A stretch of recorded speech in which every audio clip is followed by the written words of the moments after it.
Setelah kita mati, kemana jiwa kita pergi? Apakah surga dan neraka benar-benar ada?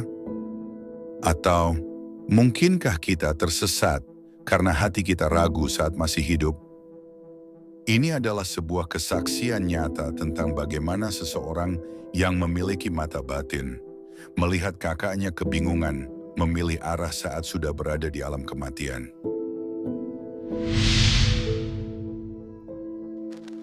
Saya adalah adik dari almarhum. Kami sekeluarga memanggilnya Cici. Beliau kakak yang sangat baik, penyayang, dan selalu mendahulukan kepentingan keluarganya.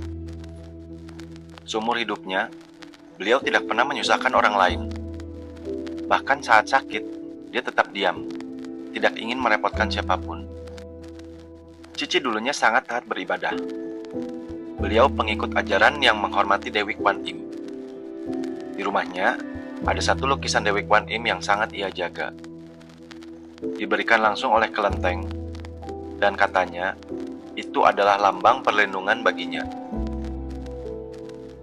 Tapi, kehidupan tidak mudah bagi Cici. Setelah bercerai, usahanya bangkrut, dan akhirnya beliau tinggal bersama anaknya, yang pada saat itu sudah memeluk agama Kristen. Mungkin karena dibujuk sama anaknya, Cici mulai ikut ke gereja, beribadah seperti mereka. Saya tahu dia hanya ingin dekat dengan anaknya.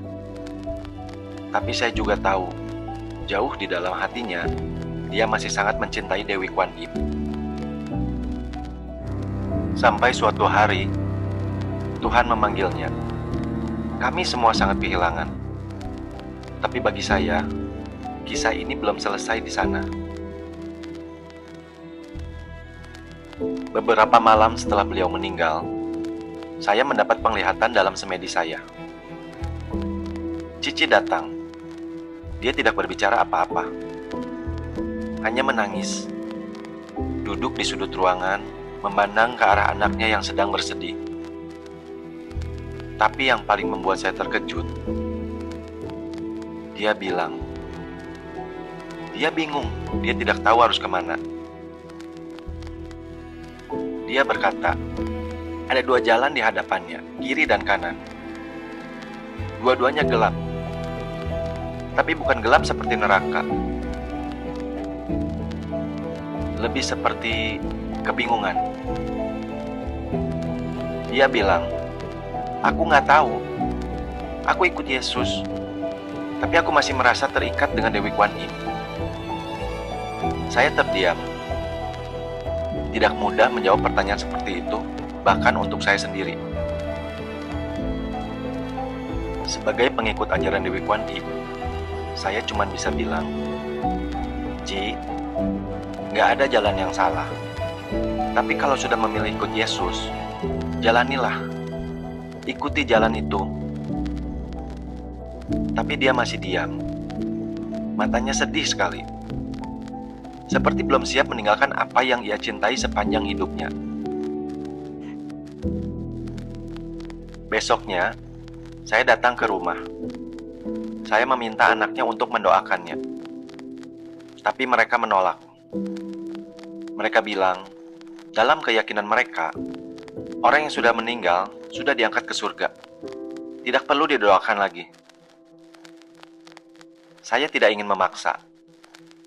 Saya hanya bisa berpesan, semoga doa yang terucap sampai, meski dalam diam.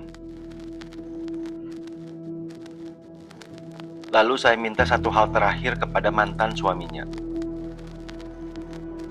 Kok, tolong kembalikan lukisan Dewi Kwan Im itu ke kelenteng yang dulu memberinya.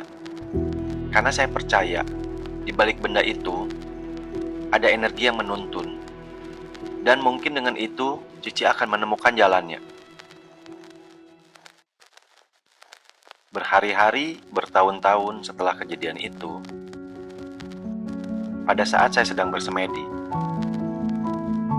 saya memperoleh penglihatan. Cici sudah bahagia. Cici sudah menemukan jalannya di sana.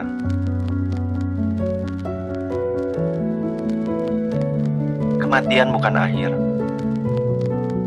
Tapi saat kita pergi, kita akan menempuh jalan yang sesuai dengan keyakinan yang paling dalam di hati kita. Dan jika hati itu terbelah, mungkin kita akan bingung memilih arah.